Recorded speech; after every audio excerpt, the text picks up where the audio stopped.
بسم اللہ الرحمن الرحیم۔ حضرت آدم کی تخلیق سے پہلے اللہ پاک نے دو طرح کی مخلوق پیدا کر رکھی تھی، نوری اور ناری۔ فرشتے نور سے پیدا ہوئے، اس لیے انہیں نوری کہا جاتا ہے۔ فرشتے شادی نہیں کرتے اور نہ ہی ان کی نسل بڑھتی ہے، جبکہ ناری وہ مخلوق تھی جسے اللہ پاک نے آگ سے پیدا کیا، جنہیں ہم جنات کے نام سے جانتے ہیں۔ تاریخ ابن عساکر، ابن خلدون اور درجنوں روایت میں ہے کہ سب سے پہلے سمون جن کو آگ سے پیدا کیا گیا۔ اس سے جوڑے میں ایک لڑکی کو بھی پیدا کیا اللہ پاک نے۔ سمون نے اس لڑکی سے شادی کی۔ ان کی نسل میں بڑی تیزی کے ساتھ اضافہ ہوا اور دیکھتے ہی دیکھتے ان کی نسل پوری زمین پر پھیل گئی۔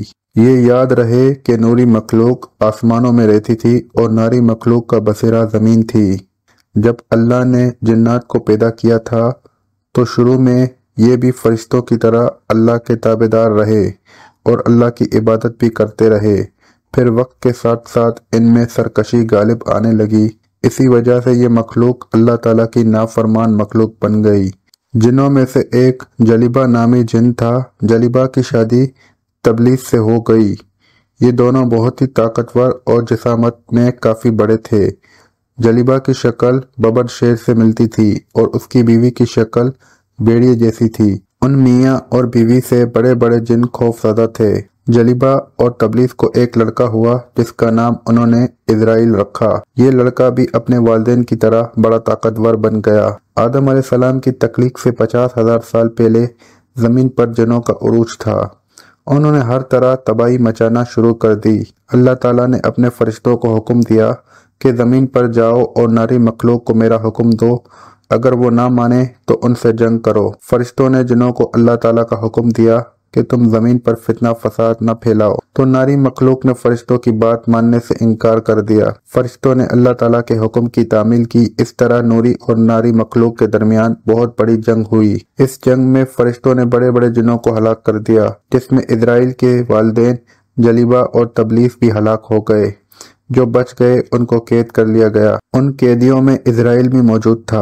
اللہ تعالیٰ نے حکم دیا کہ اسرائیل کی بہترین پرورش کی جائے۔ فرشتوں نے اسرائیل کی بہترین پرورش کی، اس کو عبادت کرنے کے بہترین طریقے سے ہمکنار کیا، جس کی وجہ سے اسرائیل فرشتوں کا بہت بڑا عالم بن گیا۔ اس کے پاس بہت شمار علم ہو گیا۔ یہ ہر وقت اللہ تعالیٰ کی عبادت میں مشغول رہا کرتا ہے۔ اللہ تعالیٰ نے اس کو فرشتوں کا معلم مقرر کر دیا تھا۔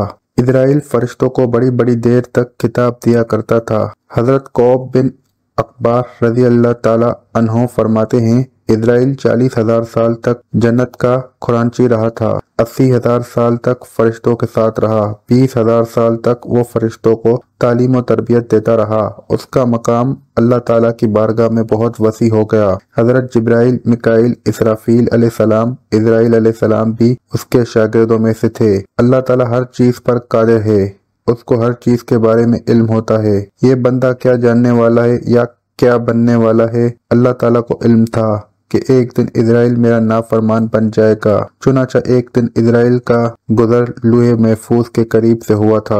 اس نے وہاں یہ لکھا ہوا دیکھا کہ میں شیطان مردود سے پناہ مانگتا ہوں۔ اس تحریر کو پڑھنے کے بعد اسرائیل 2 سال تک رو رو کر اللہ تعالیٰ سے مغفرت کی دعا مانگتا رہا۔ ایک دن اسرائیل اللہ تعالیٰ کی بارگاہ میں حاضر ہو کر کہنے لگا، اے شیطان مردود کون ہے جس سے پناہ مانگی جا رہی ہے؟ اللہ تعالیٰ نے اسرائیل کو فرمایا، ایک بندہ ہے جس کو میں نے ہر نعمتوں سے نوازا ہوگا، وہ ایک دن میری نافرمانی میں ادھر آئے گا، اس لیے وہ شیطان مردود بن جائے گا۔ اسرائیل نے پوچھا، اے میرے رب وہ بندہ کون ہے؟ اللہ تعالیٰ نے فرمایا، تم بہت جلدی ہی شیطان مردود کو دیکھ لو گے۔ اس کے بعد اسرائیل کئی صدیوں تک اللہ تعالیٰ کی عبادت کرتا رہا۔ اللہ تعالیٰ نے اپنے سب فرشتوں کو اکٹھا کیا اور فرمایا کہ میں اپنا ایک بندہ زمین پر پیدا کرنے والا ہوں۔ فرشتوں نے جواب دیا، اے اللہ تعالیٰ یہ بندہ زمین پر جا کر فساد پھیلائے گا، ہم تو ہر وقت تیری عبادت کرتے ہیں۔ اللہ تعالیٰ نے فرمایا، جو میں جانتا ہوں وہ کچھ تمہارے علم میں نہیں ہے۔ اللہ تعالیٰ نے زمین کے ہر حصے میں سے مٹی منگوائی جس سے حضرت آدم علیہ السلام کا پتلا پیدا کیا، تو اللہ تعالیٰ نے حضرت آدم علیہ السلام کے پتلے کو 40,000 سال تک ویسے ہی رکھا تھا، اس میں جان نہیں ڈالی۔ جب بھی فرشتوں کا حضرت آدم علیہ السلام کے پتلے کے پاس سے گزر ہوتا تو بہت حیران ہو جاتے تھے۔ جب عزرائیل شیطان حضرت آدم علیہ السلام کے پتلے سے گزرتا تو حضرت آدم علیہ السلام کے پتلے کو نفرت اور تکبر سے دیکھا کرتا تھا۔ وہ اس کے پتلے سے گزرتے ہوئے حضرت آدم علیہ السلام کے پتلے کو طرح طرح کی اذیتیں دیتا تھا۔ عزرائیل سمجھتا تھا کہ یہاں بس میں ہی اللہ تعالیٰ کا خلیفہ ہوں۔ ایک دن اللہ تعالیٰ نے حضرت آدم علیہ السلام کے پتلے میں جان ڈالی، سب فرشتوں کو بلایا اور حکم دیا کہ تم حضرت آدم علیہ السلام کو سجدہ کرو۔ سب نے حضرت آدم علیہ السلام کو سجدہ کیا۔ عزرائیل نے سجدہ کرنے سے انکار کر دیا۔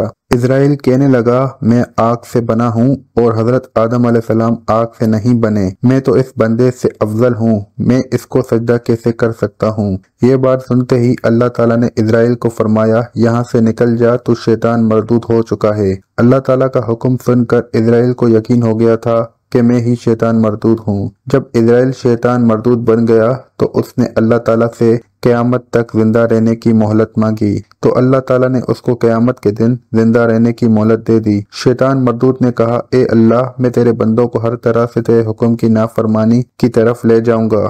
بہت تعداد میں تیرے نیک بندے میری بات مان کر تیری نافرمانی میں اتریں گے اور گناہوں کی طرف مائل ہو جائیں گے۔ تو اللہ تعالیٰ نے شیطان مردود سے فرمایا، تو میرے بندوں کو پٹکائے گا، میری رحمت بہت ہی وسیع ہے، میں ان کو معاف کر دوں گا۔ اس طرح عزرائیل اللہ تعالیٰ کی نافرمانی کر کے شیطان مردود بن گیا تھا۔ اللہ تعالیٰ نے شیطان مردود کے گلے میں لعنت کا توق قیامت تک ڈال دیا۔ اس طرح شیطان مردود اللہ تعالیٰ کی رحمت سے دور ہو گیا۔ روایت میں آتا ہے، جب قیامت کے نزدیک دوسرا سور پھونکا جائے گا تو اس وقت اللہ تعالیٰ شیطان کو موت کا مزہ چکھائے گا۔ اس کے بعد شیطان مردود کو ہمیشہ کے لیے جہنم کی آگ میں داخل کر دیا جائے گا۔ تو دوستوں، ویڈیو کیسی لگی؟ لائک اینڈ سبسکرائب کرنا مت بھولیے گا۔ ناظرین، کمنٹ باکس میں اللہ تعالیٰ کے 99 ناموں میں سے ایک نام ضرور ٹائپ کریں۔ اللہ حافظ۔